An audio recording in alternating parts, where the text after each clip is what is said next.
வணக்கம். மெயின்டெனன்ஸ் அப்படிங்கிறது இருக்குல்ல, அது ரொம்ப ரொம்ப அழகான விஷயங்க. மெயின்டெனன்ஸ் எல்லாத்தையும் மெயின்டைன் பண்ணணும்.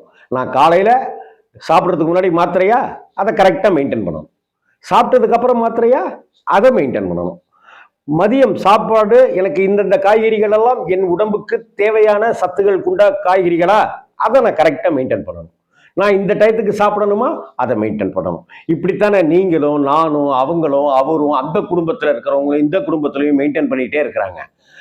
இப்படி என்னை ராம்ஜி அப்படிங்கிற இந்த உடம்பை, மனசை அப்படி மெயின்டைன் செஞ்சுக்கிட்டே இருக்கிறது என்னுடைய மனைவி கிருத்திகா தான். எனக்கு என்ன மாத்திரை வேணும், எனக்கு என்னுடைய உடல் சோர்வுக்கு என்ன தேவையா இருக்கும், என்னுடைய மன சோர்வுக்கு என்ன தேவையா இருக்கும் அப்படின்ட்டு நிறைய பேர், சார் என் மனசு ரொம்ப வேதனையா இருக்கு சார், சார் என் மனசு ரொம்ப டல்லா இருக்கு சார், என்னன்னே தெரில டென்ஷனாகவே இருக்கு சார், என்னன்னே தெரில டிப்ரெஷனாகவே இருக்கு சார், சார் இப்படி ஒரு பிரச்சனை நான் என்ன சார் செய்யறது அப்படின்னு என்கிட்ட எத்தனையோ பேர் டெய்லி ஒரு 8 பேர் 10 பேராவது ஃபோன் பண்ணிடுறாங்க. கவர்ச்சி வில்லன் கண்ணன் அப்படின்னு சொல்லுவோமே, அவருடைய மகன் கூட தொடர்ந்து 3 நாட்களா எனக்கு பேசிட்டு இருக்காரு. மும்பையிலிருந்து எனக்கு ஒருத்தர் ஃபோன் பண்ணாரு. சார் டெல்லி கணேஷ் பற்றி பேசியிருந்தீங்களே, டெல்லி கணேஷ் காசெல்லாம் சேர்த்து வச்சிருக்காருல்ல, நீங்கள் ஏங்க வருத்தப்படுறீங்க? இல்லை சார், வி.கே. ராமசாமி மாதிரி அவங்க மாதிரி இவங்க மாதிரிலாம் அவருடைய வாழ்க்கை இறந்த பிற்பாடு எதுவுமே சேர்க்காம அந்த குடும்பம் கஷ்டப்படக்கூடாது இல்லையா, அதுக்காக கேட்குறேன் அப்படின்னு அவர் கஷ்டப்பட்டு பேசுகிறார். இது மாதிரிலாம் இருக்கிற விஷயங்கள்லாம் இருக்குல்ல, இதை எல்லாத்துக்கும் நான் ஒரு தெளிவான உறுதியான மனசை இலகுவாக்குவதற்கான விஷயங்களா நான் பேசுறேனாக்க, என்ன மெயின்டைன் பண்றதுக்கு உண்டான அத்தனை சக்தி வாய்ந்தவளாக கிருத்தியா இருக்கிறார். எங்க அக்கா எனக்கு ஃபோன் பண்ணி பேசும்போது ஒரு நாள் சொன்னேன், ஏ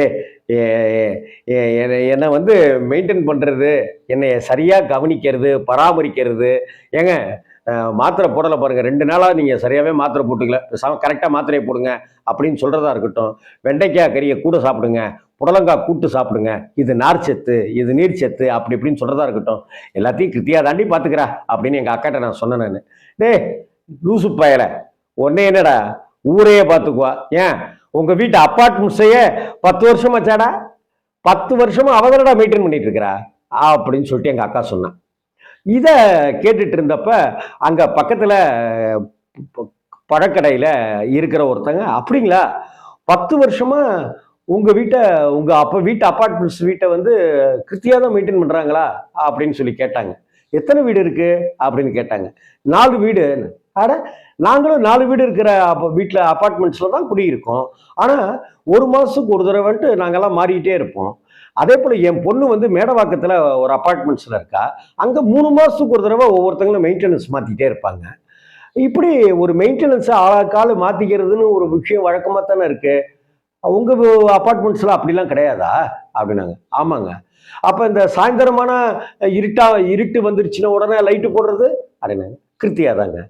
தண்ணி மோட்ரு போட்டாச்சா, போடணுமே, அதுக்கு சுவிட்சு கிருத்தியா தாங்க. தண்ணி வழியுது அப்படின்னாக்கா ஆஃப் பண்றது கிருத்தியா தாங்க. ஒட்டடையா இருக்கு, தீபாவளி வரப்போகுது, பொங்கல் வரப்போகுது அப்படின்னாக்கா யாரையாவது வச்சு சுத்தப்படுத்துறது கிருத்தியா தாங்க. மோட்ரு ரிப்பேர் ஆயிடுச்சு கிருத்தியா தாங்க. ஷாக் அடிக்குது கிருத்தியா தாங்க. சுவிட்சு சரியில்லை கிருத்தியா தாங்க. நம்ம வீட்டுக்கு வாசலுக்கு லைட் வச்சிருக்கோமே, அந்த லைட் எரியல கிருத்தியா தாங்க. அதை வாங்கிட்டு வர்றது கிருத்தியா தாங்க அப்படின்னு சொல்ல சொல்ல சொல்ல சொல்ல, ஏங்க உங்க மாதிரி உங்களுக்கு கிடைச்ச மாதிரி ஒரு பொண்டாட்டி யாருக்கும் கிடைக்க மாட்டாங்க அப்படின்னாங்க. எனக்கு கிடைச்ச மாதிரி கிருத்தியா மாதிரி எனக்கு ஒரு பொண்டாட்டி கிடைச்சிருக்கா அப்படின்னு சொல்றதை விட, கிருத்தியா மாதிரி ஒரு நல்ல மனுஷி எனக்கு பொண்டாட்டியா கிடைச்சிருக்கா அப்படிங்கிறது தான் எனக்கு பெரிய சந்தோஷம். என்னை சுத்தி இருக்கிறவங்ககிட்ட அப்படியான ஒரு நல்ல பேர் எடுத்திருக்கிற ஒரு மனைவி எனக்கு கிடைக்கிறது ரொம்ப ரொம்ப பெரிய விஷயம்.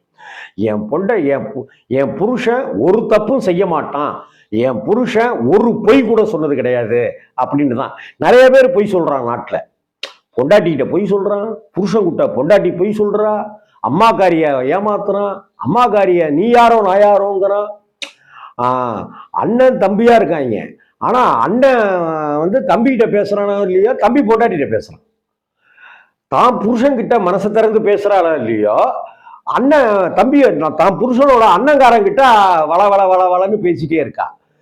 அவன்கிட்ட பேசுறாளே ஒழிய அவனுடைய மனைவி கிட்ட பேசுறவங்க இங்க இல்ல. அம்மா கிட்ட பேசுறவங்க இல்ல. அம்மாவை பார்த்துக்கிறதுக்கு இங்க நாதி இல்லாம இப்படிலாம் இருக்கு. உறவுகளுக்குள்ளார இருக்கிற பேச்சு, முக்கியமா மனம் விட்டு பேச்சு, எந்த புண்ணாக்கும் இப்பெல்லாம் கிடையாது.